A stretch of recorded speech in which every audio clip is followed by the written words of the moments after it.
Ndoraga mutumia uria waciarire mami, ngoro ino ngaigua kumwenda ngaigua guthuthuya. Reke ngunyite ogeni thiini wa tafari ya mugambo wa rurimi njita Kimiti wa Gitau.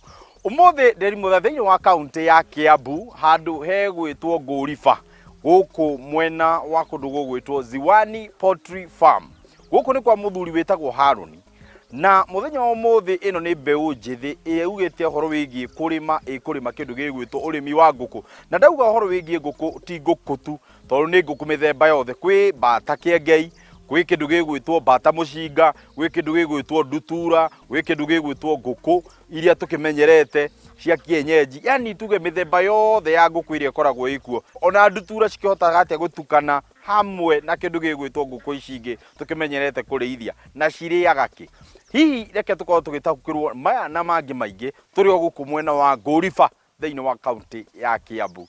Yes, ndoraga mutumia uria waciarire mami, ucio etagwo John Njagi. Twaririe twi guku riu.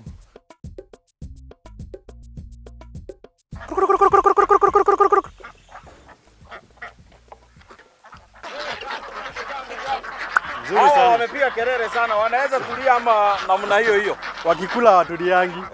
Wanapenda kelele hiyo. Wakae wakiongea namna hiyo. Sawa sawa. Mimi naitwa Haron Maganjo. Yes. Na hapa kunaitwa Nguriba. Shamba ni Ziwani Poultry Farm. Ziwani Poultry Farm. Ziwani ni farm ya ndege. Yeah. So tuko na ndege aina nyingi sana. Tuko na bata. Na bata tuko na aina 8 tofauti. Yes. Tuko na kuku. Tuko na kanga. Tuko na ndege zinaitwa fantail. Yes. Na tuko na curry improved hii kutoka Naivasha. Tuko na broiler originally from India. Tuko na rainbow rooster na tuko na Ken Brew. So tuko na aina 4 ya kuku. Bata nao tuko na aina 8 tofauti. Tuko na ile tunauza sana inaitwa Pekin, hii inaona nyeupe hizi. Tuko na ingine inaitwa Black Swedish, ni nyeusi iko na nyeupe hapa kama kabip kama mtoto. Kuna ingine inaitwa Blue Swedish, ni inakaa kijivu na pia iko na ka white hapa. Tuko na Mallard, hii inaona ya madoadoa black na white.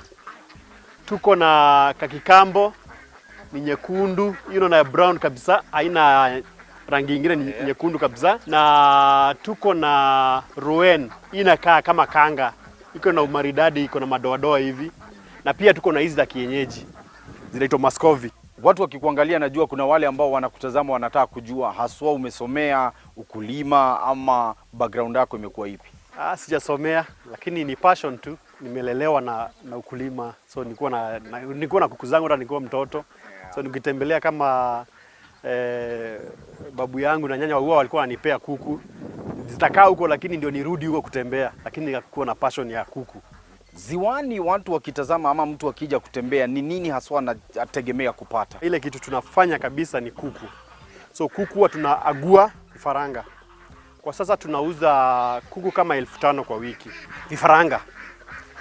Bata pia tuko na namba kubwa lakini kutoka kitu 400 to 500 kwa wiki. Hizo breed zote.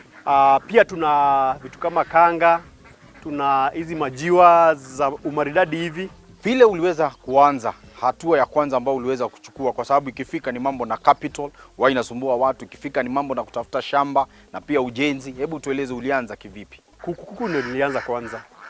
But nikaona bata kuna market, kwa sababu Chinese, saizi kuna Chinese wengi na ndio wanakula sana bata. Na bata inaingiza pesa nyingi kuliko kuku. Haina maugonjwa.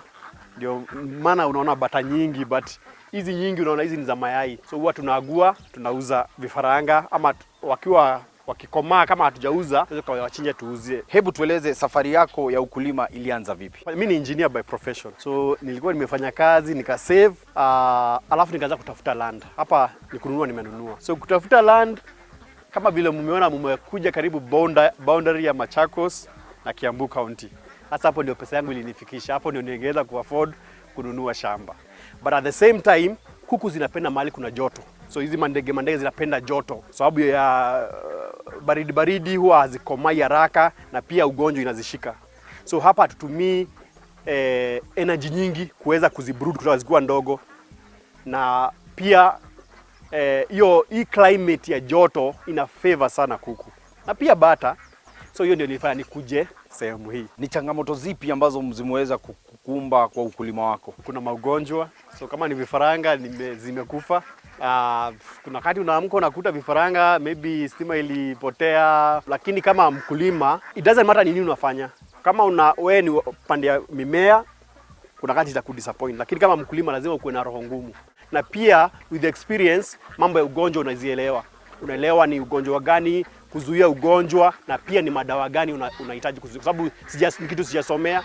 So within time unakuwa na experience ya ugonjwa na madawa. Ni kumaanisha kwamba huaga hautumii wataalamu ambao huweza kutumwa na serikali ama wataalamu ambao wanatoka kwa viwanda tofauti. Bado huwa nawatumia, sababu mara kwa mara kuna wakati kuna bidhaa mpya zitatokea ama kuna outbreak ya ugonjwa fulani.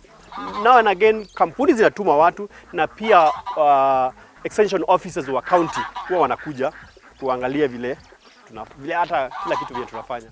Pale tukiingia nimeona ya kwamba kuna ile kibao ambao umeweka na kuna ile ambayo inasema kwamba kuna training ambazo nyinyi kama Ziwani huweza kuwafunza watu. Hebu tueleze kuhusu the training. Tumekuja kugundua hizi breed mpya ni nzuri, zinaingiza uzito haraka na zinataga mayai mengi. But ukiwa na hiyo yoyote, kama una utaalamu ama skills na knowledge ya kulea hawa kuku, ndio unawanunua wanakufa wote. Ndio tuweze kuleta hiyo breed mpya kwa mkulima na aweze kuitunza vile inatakikana, lazima tumpatie hiyo ujuzi. So huwa tunapeana training.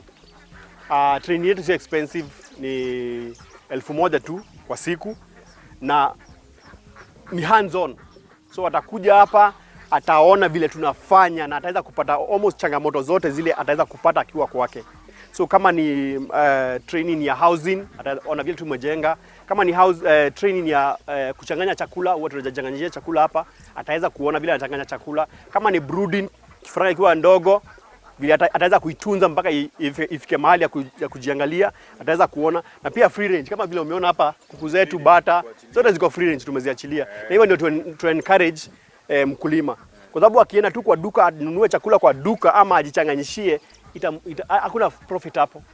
So lazima uilee, ikifika kiwango fulani uiachilie. Utaipea hiyo chakula lakini kidogo, alafu inajitafutia. Sasa utapata unabakia na profit. Soko iko namna gani ya kuku? So kama ni bata, kama sasa siuzi hizi bata, nikianza kuuza hizi bata hata hazita last 2 weeks. Sababu kuna Wachinese wananiitisha kama 100 150 kwa wiki. Nikianza kuchinja hapa within 2 weeks lazima zimeisha. So kisoko ikifika ni bata, hiyo iko. Kuku za kienyeji hata si need ku explain. Kuku ya kienyeji inajiuza yenyewe. Leo hii ukaambiwa urudi kwa profession yako ambayo ulikuwa umesomea, uachane na ukulima. Unaweza rudi? Kwa sasa sifikiri inaweza kanilipa ile pesa. Hii biashara yangu inanilipa. Ni kweli kabisa. So, kwa hivyo unajivunia mahali ambapo ulipo na vijana wajue ya kwamba hii ni kitu ambayo inalipa. Ni kuanza tu polepole, unaanza tu ndogo, usikuja hapa kwangu uone niko na nyingi nataka kuwa nazo. Hata mimi bata nilianza tu na 10, 5.